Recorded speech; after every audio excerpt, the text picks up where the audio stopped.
have a look at this opening hand for Terraforming Mars.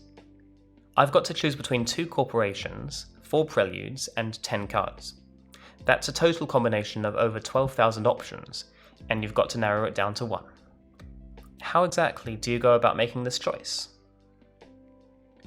One of the major factors that's going to influence your decision is how long you expect the game to last. If the game lasts 14 generations, then a production card played in the first generation will end up generating twice as many resources as it would in a game lasting 7 generations. The cost, however, remains the same, so that card ends up looking a lot more attractive in the longer game. The result of this dynamic is that if the game is going to be short, you should be focusing on increasing your terraforming rating, because extensive engine building is likely not to have enough time to be worth the investment. On the other hand, if the game is going to be long, you will fall behind engine building players if you solely focus on terraforming, because their engines will have sufficient generations to kick in. The kind of cards that benefit from long games in general are production cards and item collecting cards that can produce more resources or collect more items the more generations they are active for.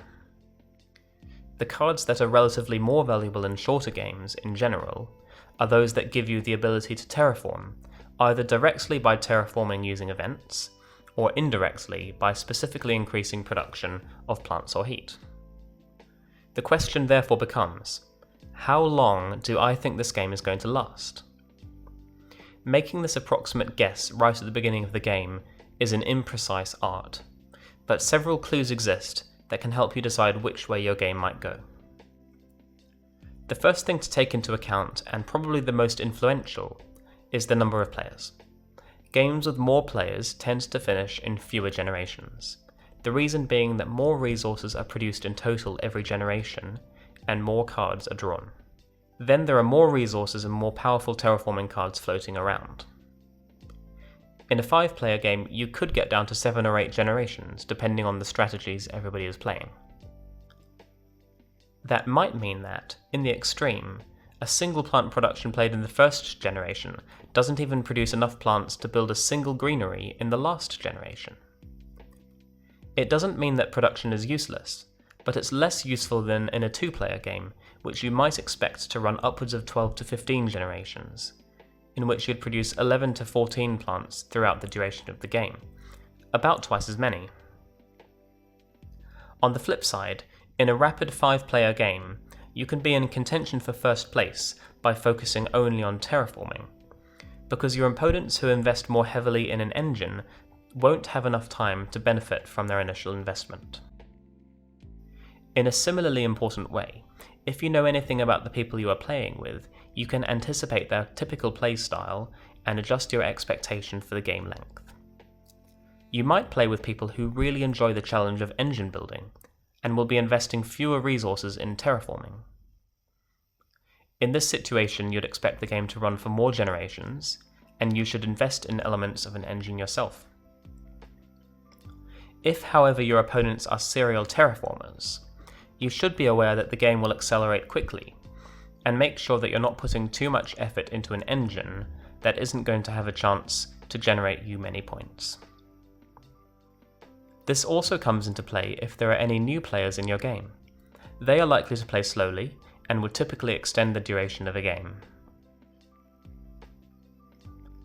As an asymmetric game, the corporations each player chooses give a good indication of what types of strategy they might be playing. You might be up against opponents who've revealed Ecoline and the UN Mars Initiative, both of which have unique effects that benefit them if they terraform, and you could deduce that the game is likely to have fewer rounds if they do so. On the other hand, if you are playing against Virion, Saturn Systems, and Inventrix, you might anticipate longer games, with strategies focused around blue cards rather than terraforming, and so the game is more likely to last longer.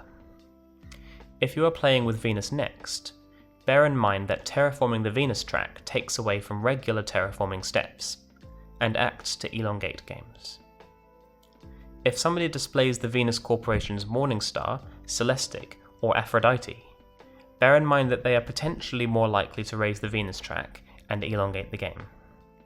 The expansions and variants that create different combinations of rules also have an important impact on game length, in particular Prelude cards and the World Government Terraforming phase.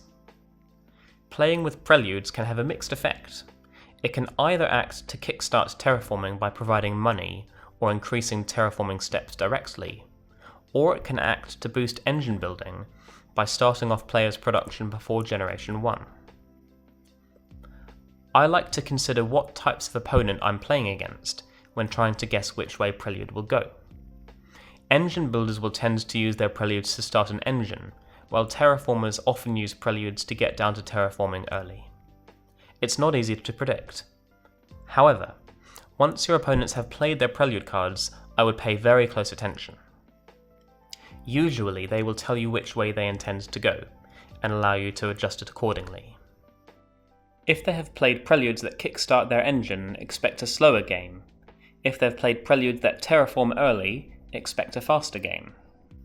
The World Government phase is not universally used with Venus Next, but if it is used, then the game will quite clearly finish in fewer generations. Drafting is interesting, and again you'll need to pay attention to who you're playing with. It increases the number of strong terraforming cards that are drawn, but also provides more temptation to those who are inclined towards engines. What I mean by that is, if more cards are shown to each player, they are more likely to be tempted into buying those engine building cards, and this will slow the game's momentum. Think carefully about which way it could go before deciding that drafting will change the momentum of the game in either direction. Colonies is also difficult to predict. Sometimes it can provide a bit of distraction from terraforming and acts to slow down the game. But if the resources on offer are lucrative to terraforming, then it can act the other way. Look at the specific colonies on offer to decide what effect you think it will have. Be aware of Ganymede, which typically helps to raise the oxygen quickly by providing plants, and Io, which can do the same with temperature. A smaller thing to consider is the milestones and awards available. On the base board, the presence of Terraformer will sometimes incentivize players to rush their TR in order to claim it. Similarly, competition for Gardener will mean that multiple players have a plant engine, and they will therefore raise the oxygen more rapidly than they might have otherwise. The awards have less of an effect on game length, but playing with Thermalist can result in several heat engines, resulting in a quickly rising temperature. A smaller point is that Vitor's corporation effect allows them to fund an award as their first action. Depending on which award this is, people will probably compete for it, and this will either increase or decrease momentum. Through the rest of the game, you'll get clues to people's intentions based on what they play. Your opponent, who has played blue cards in the double digits and is quietly collecting several points worth of animals every round, benefits from a longer game, while your friend, who's played 6 large events and has no green or blue cards, needs to rush the terraforming tracks before they are overtaken by their opponent's engines. Observing this will allow you to sense the momentum of the game as it progresses and make decisions about purchasing new cards accordingly. Similarly, anybody who has generated a significant production of mega credits, plants, heat or energy is likely to make use of that by terraforming quickly, so be aware of every player's board. Let me give you one example. This was a game I played with Credicore, and it's the opening hand that I showed you at the beginning of the video. Let's look at how I decided to play as I did. Firstly, it's a 3-player game, with 1 new player and 1 who I know to be more of an engine builder than an aggressive terraformer. We had Venus in play, but decided not to use the World Government terraforming phase. We weren't playing with colonies, but preludes were in play. Note that we are using the base game board. I'm about to talk through my reasoning, so if you want to think about it yourself, pause the video and rejoin us again in a minute. All in all, I was anticipating a long game, so decided to focus on early production, floaters and other assorted blue cards, and also to have Jovian tags as a point source in the back of my mind. The final selection for me was as follows: Credicore rather than Manutech allows me to start my engine off rapidly with more starting mega credits. My preludes were the two that increase plant production, and one of them adds a city tile. I'm clearly going to be in contention for Mayor and Gardener, and have the first choice of starting position for ground game. I chose to keep 4 cards, a moderate number, including more plant production, and 2 cards which cost more than 20. That triggers Credicor's discount. I've got a Jovian scoring card, which will also let me build oceans for a discount, and then Jovian lanterns, which is my main engine building idea. I'm able to collect floaters for points on it from Generation 1. Atmo Collectors synergizes nicely with my Jovian lanterns, giving me a source of titanium, which later on could be used instead for heat production. I was correct about the length of the game, and it lasted 14 generations. During the course of the game I added new floater cards whenever possible, accumulating 36 floaters by the end of the game for 18 points. My early plant production gave me a good foothold on the ground game, and I was able to make slow progress terraforming with my discounted oceans. You can see how effectively I was able to predict that this was going to be a longer game, and use that information to design an effective game plan based on my opening draw. It won't always be this effective, but the concepts I've talked about here should help you for every single opening hand. I hope that this discussion of terraforming momentum has been interesting and that it will be useful in your future games. Have you got any thoughts about factors I've overlooked that can influence the momentum of the game? Let me know in the comments, and subscribe to keep up with the remainder of the series.